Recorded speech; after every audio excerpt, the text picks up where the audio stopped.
How's everybody doing, man? We're going to march. We're going to march for equal sentencing rights.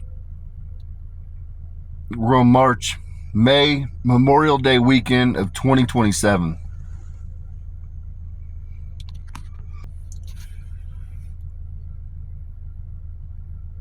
What you have right now is sentencing guidelines have a gray area. This gray area allows for discrepancy and discretion from a judge. And so let me tell you what discrepancy and discretion is.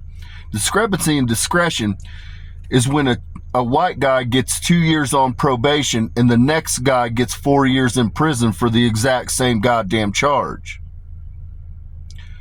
One person has a private pay attorney. The next one has equal, your state of Florida attorney is supposed to provide you with an equal and fair defense.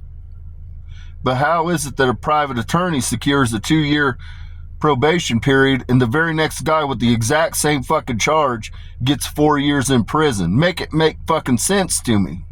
Or is it just a matter of socioeconomic disparity? I go with the latter. It's either socioeconomic disparity or it's race. Those are your only two options. Now, I'm going to tell you, a lot of people have been waiting on my story. I'm going to tell you my story, people. So I'm not going to get into all the details, but I'm going to give you the meat and goddamn potatoes. And I'm going to tell you about what real sentencing injustice is. In 2012, I went and visited a house, a friend. I'm going to say this first and foremost, people. I'm a goddamn mad scientist when it comes to fucking cooking up shit. When it comes to chemistry, I'm a goddamn mad scientist. I make my own fireworks. I make my own rocket motors. I make all kinds of shit, people. I'm a whiz at chemistry. Back then, I was dedicated to cooking dope. I'm not going to lie to you. That's who I was. I stopped at somebody's house that I knew. It was somebody that I taught to cook dope. And unbeknownst to me, prior to me getting there, they sold to a confidential informant, and I was not even in the room. The guy returned. In the state of Indiana, you have to have 2 buys at the time.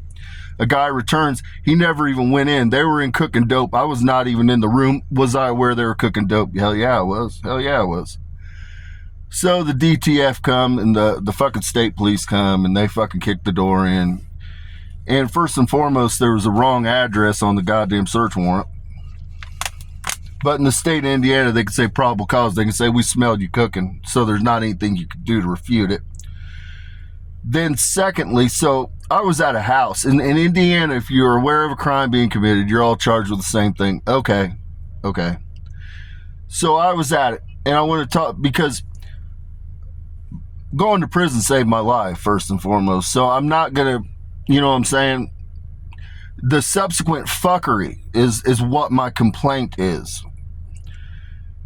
And I've seen it too many times with too many people. It's not isolated incidents. The judicial system fails people repeatedly over and over again. Over and over again. And I told you people, sometimes, see, I'm black. I might be light-skinned, but I'm black. God sometimes has to hide his prophets so that I'm able to observe and see how people handle certain people. And including that was the judicial system. I got run through the goddamn ringer because God had to hide me. He had to hide me, and I had to suffer and endure, people. I had to suffer and endure so that I could come out and make a testimony to how broken our system is and how it treats people. I've had to be camouflaged. My whole life, people thought I'm just a dark-skinned white person, but really, I'm black, people. I'm black. But again, I got to sit in the circles and I got to hear how you all talk about other people. So God had to put me in camouflage so that I could get the information I need. So with that, I was arrested October 19th for the manufacturing, dealing in methamphetamine. I got 2 D's and 1 B felony. And I was not the owner of the house. I had no tie to the house. I'd only been there 25 minutes, people. And ultimately, I got more time than every single person put together on the case. Now, they had been trying to arrest me, but still, nonetheless, how did I get less time? Everybody else got more felonies than I did because they were attached to the home. They got more felonies than me, but I got more time than everybody combined. Make it make sense. So when I went to get sentenced, I had to sit and watch. I was in cuffs. I was in custody. I had to sit and watch two little girls' family, an 8 and a 9-year-old.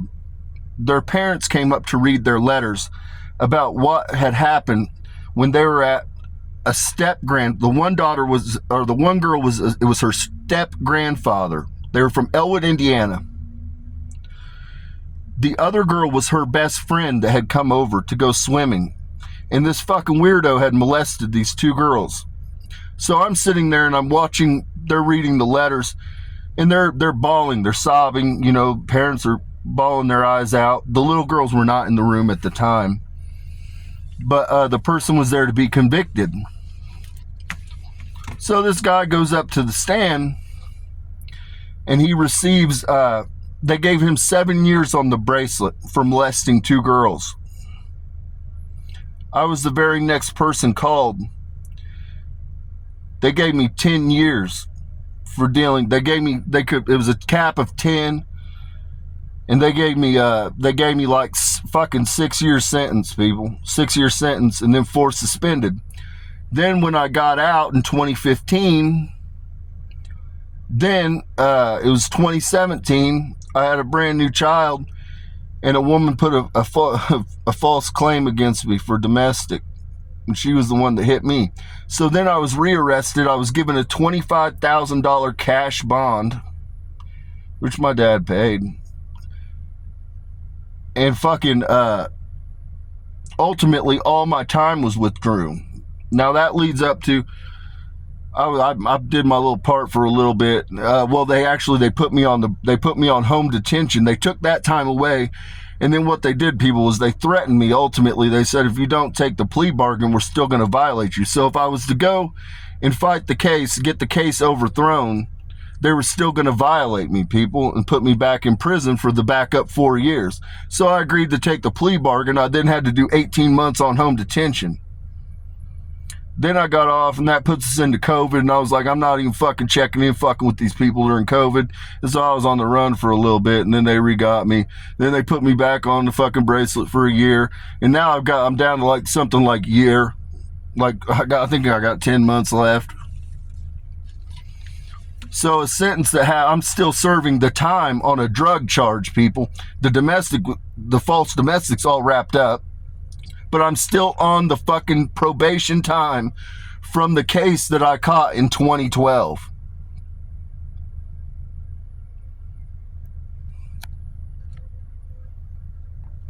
So the point here is, I was given all these years for fucking going to a house that had drugs cooking. I wasn't even involved in the cooking. I just visited the house. But because the way Indiana statute works, that's the way I was aware it was going on, people. I'll take that one on the chin. But ultimately, the point is, the person that was sentenced before me molested two girls and was given 7 years on the bracelet. Meanwhile, I'm still on the fucking time. I don't even know what the running time is. I don't even give a fuck, really. The point is, everybody in the judicial system of Madison County has failed their fucking job miserably. The CIA, the FBI, they have the records. They know what happened that night. That my time got revoked for, the fucking domestic, which was absolute bullshit.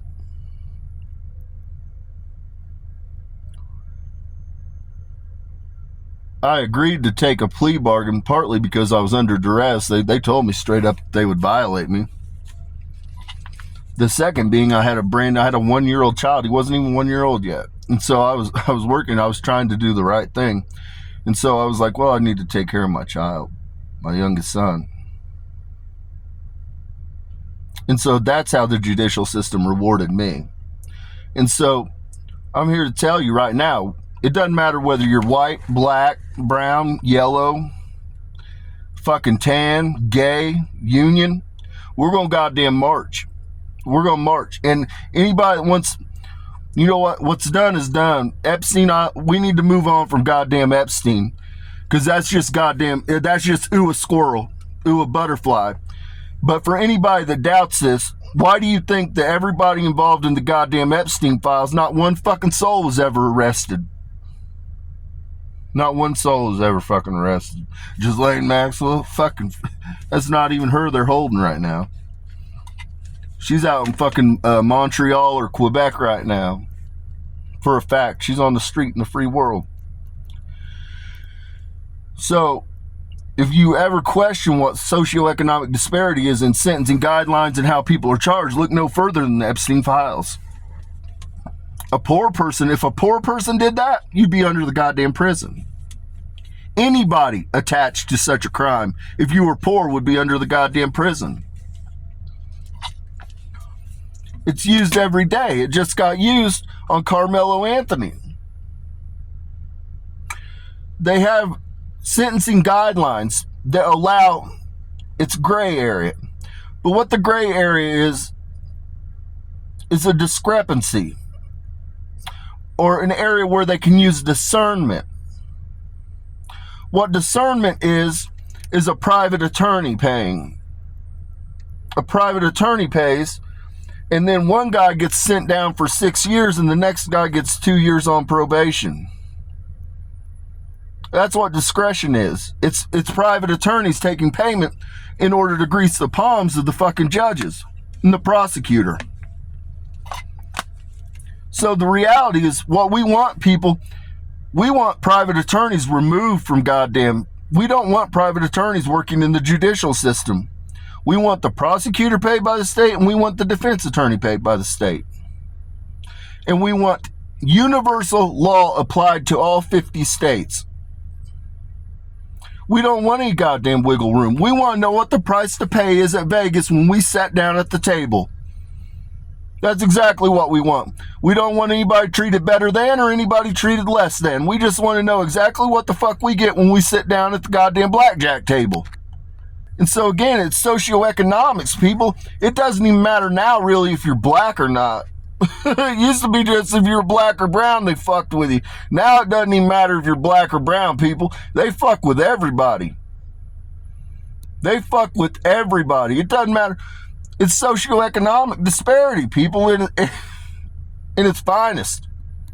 And so it doesn't matter. It affects union workers. It affects gay people. It affects goddamn black people. It affects white people. It affects fucking Puerto Ricanese. It affects goddamn Latinos, fucking Hispanics, goddamn Italians. It affects everybody.